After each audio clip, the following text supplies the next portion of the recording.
ಓಂ ನಮೋ ನಾರಾಯಣಾಯ.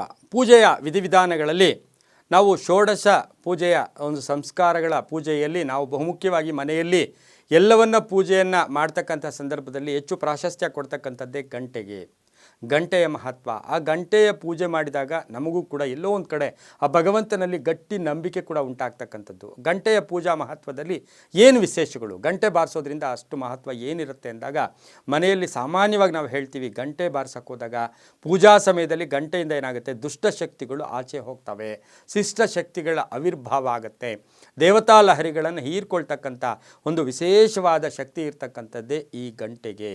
ಅದಕ್ಕೆ ಹೇಳ್ತೀವಿ ನಾವು ಧರ್ಮ ಗ್ರಂಥಗಳಲ್ಲೂ ಹೇಳಿದ್ದಾರೆ, ಪೂಜಾ ಸಮಯದಲ್ಲಿ ಯಾರು ಗಂಟೆಯನ್ನು ಬಾರಿಸ್ತಾರೋ ಅಲ್ಲಿ ಒಂದು ವಿಶೇಷವಾದ ಶಕ್ತಿ ಆವಿರ್ಭಾವ ಆಗುತ್ತೆ ಅಂತಕ್ಕಂಥದ್ದನ್ನು ಕೂಡ ಧರ್ಮ ಗ್ರಂಥಗಳಲ್ಲೂ ಕೂಡ ಹೇಳಿದ್ದಾರೆ. ನಾವು ಯಾವಾಗ ಸಾಮಾನ್ಯವಾಗಿ ಗಂಟೆಯನ್ನು ಬಾರಿಸ್ತೀವಿ, ಆ ಭಗವಂತನಿಗೆ ಸ್ನಾನ ಮಾಡಿಸ್ತಕ್ಕಂಥ ಸಂದರ್ಭದಲ್ಲಿ, ಭಗವಂತನಿಗಳಿಗೆ ಮಂತ್ರ ನಿವೇದನೆ ಮಾಡ್ಕೊಳ್ತಕ್ಕಂಥ ಸಂದರ್ಭದಲ್ಲಿ, ಅಭಿಷೇಕ ಮಾಡ್ತಕ್ಕಂಥ ಸಂದರ್ಭದಲ್ಲಿ ಗಂಟೆಯನ್ನು ಬಾರಿಸ್ತೀವಿ. ಆಮೇಲೆ ಧೂಪ ದೀಪ ನೈವೇದ್ಯವನ್ನು ಅರ್ಪಣೆ ಮಾಡ್ತಕ್ಕಂಥ ಆ ಸಂದರ್ಭದಲ್ಲಿ ಗಂಟೆಯನ್ನು ಬಾರಿಸ್ತಾ ಇರ್ತೀವಿ. ಅದರ ಜೊತೆಗೆ ದೀಪ ಬೆಳಗ್ತಕ್ಕಂಥ ಸಂದರ್ಭದಲ್ಲಿ, ಅದರೊಂದಿಗೆ ನಾವು ಭಗವಂತನಿಗೆ ಆಭರಣ ಬಟ್ಟೆ ಆಗ್ತಕ್ಕಂಥ ಸಂದರ್ಭದಲ್ಲಿ, ಭಗವಂತನನ್ನು ಹೊಗಳ್ತಕ್ಕಂಥ ಸಂದರ್ಭದಲ್ಲಿ ಆ ಗಂಟೆಯನ್ನು ಬಾರಿಸ್ತಾ ಇರ್ತೀವಿ. ಈ ಎಲ್ಲ ಸಮಯಗಳಲ್ಲೂ ಕೂಡ ಋಣಾತ್ಮಕ ಶಕ್ತಿಗಳು ಹೋಗಿ ಧನಾತ್ಮಕ ಶಕ್ತಿಗಳು ಬರುತ್ತೆ. ಭಗವಂತನ ಒಂದು ಕೃಪೆ ನಮಗೆ ಸಿಗ್ತಕ್ಕಂಥ ಆ ಸಂದರ್ಭದಲ್ಲಿ ಸಾಕಷ್ಟು ಪವಾಡಗಳೇ ಕೂಡ ನಡೆದೋಗ್ತಕ್ಕಂಥದ್ದನ್ನು ಕೂಡ ನಾವು ಗಮನಿಸ್ತೀವಿ. ಬಹುಮುಖ್ಯವಾಗಿ ಸಾಮಾನ್ಯವಾಗಿ ನಾವೆಲ್ಲರೂ ಅಷ್ಟೇ, ನಾವು ಸಾಮಾನ್ಯವಾಗಿ ಇದರೆಲ್ಲರದೊಟ್ಟಿಗೆ ಪೂಜೆಯನ್ನು ಮಾಡಿ, ಪೂಜೆ ಮುಗಿದ ನಂತರ ಆರತಿಯ ಸಂದರ್ಭದಲ್ಲಿ ಆ ಗಂಟೆಯನ್ನು ಬಾರಿಸ್ತಕ್ಕಂಥದ್ದು ಸರ್ವೇ ಸಾಮಾನ್ಯವಾಗಿರುತ್ತೆ.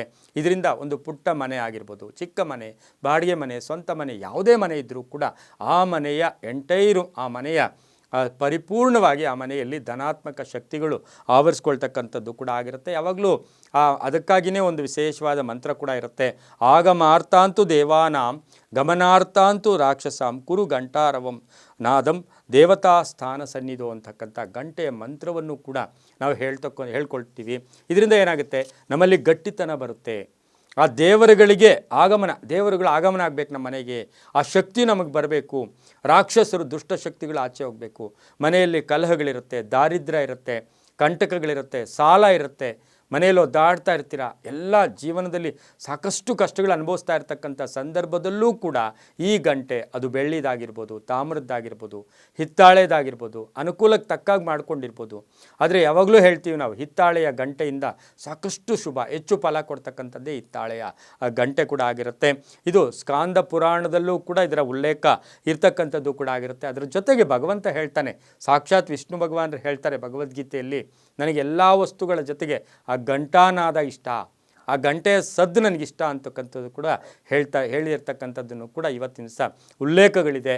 ಇದಕ್ಕಾಗಿ ನಾವು ಆ ಮನೆಯಲ್ಲಿ ಸರಳ ಪೂಜೆ, ಸಿಂಪಲ್ ಪೂಜೆ ಮಾಡಿದ್ರೂ ಸಹ ಒಂದು 2 ನಿಮಿಷ ಆದರೂ ಆ ಘಂಟಾನಾದವನ್ನು ಮಾಡಿದಾಗ ಅದರಿಂದ ನಮಗೆ ಸಾಕಷ್ಟು ಶುಭ ಆಗುತ್ತೆ. ಇದು ನಮಗೆ ಅನುಭವಪೂರ್ವಕವಾಗಿ ಕೃತಯುಗ, ತ್ರೇತಾಯುಗ, ದ್ವಾಪರಯುಗದಲ್ಲೂ ಕೂಡ ಇದನ್ನು ಗಮನಿಸಿರ್ತಕ್ಕಂಥದ್ದನ್ನು ಕೂಡ ನಾವು ನೋಡಿದ್ದೀವಿ.